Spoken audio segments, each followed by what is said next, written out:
This is Telltale Books, and continuing my series on everything I can get my hands on by the Brontes. I come to the final work from that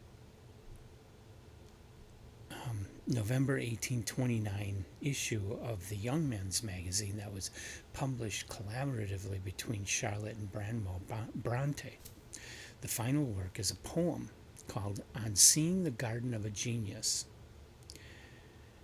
and it was originally written by Charlotte and Branwell on September 9th of 1829. This poem is once again set in the genie land, which was something that figured in a couple of other works in this issue of the Young Men's magazine. They call it the genie land. I'm assuming they're meaning kind of a mythical Arabic land, but it's definitely not the real Middle East, because there is reference to huge genies and dragons in this land. So it is a complete fantasy land. And the poem is just what it says. On seeing the garden of a genius, it's a description of a place there. The poetry is written fairly well. It's not bad. It's kind of fun to read. There's, like I say, there's not a lot going on here. I didn't really pull out of it any kind of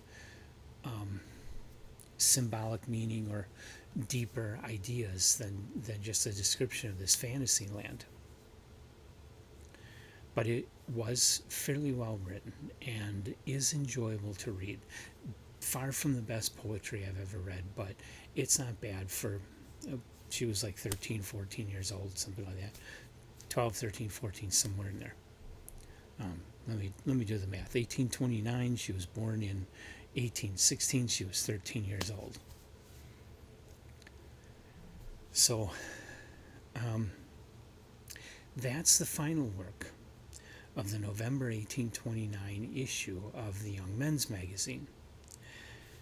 From here, I will be moving on to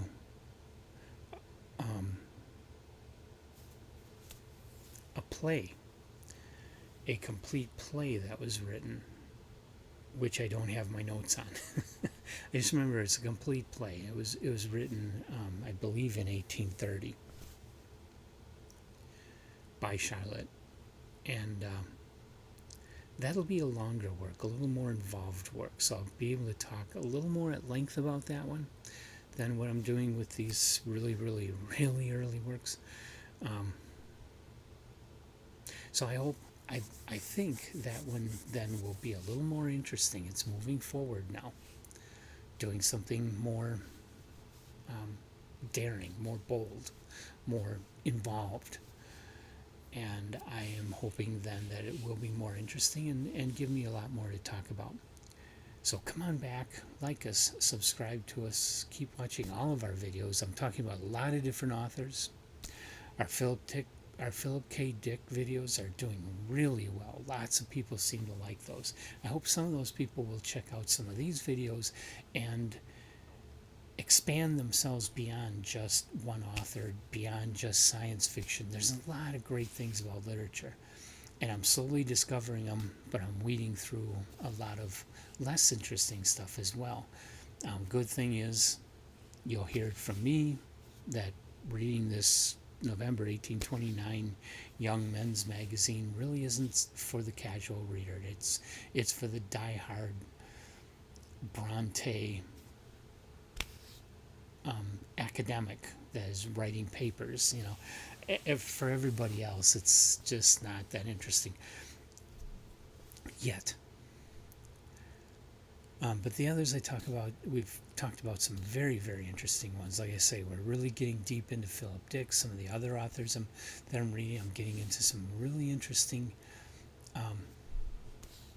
topics from their stories. Like, I'm still in the first year of the career of Isaac Asimov, and he's already written 2 works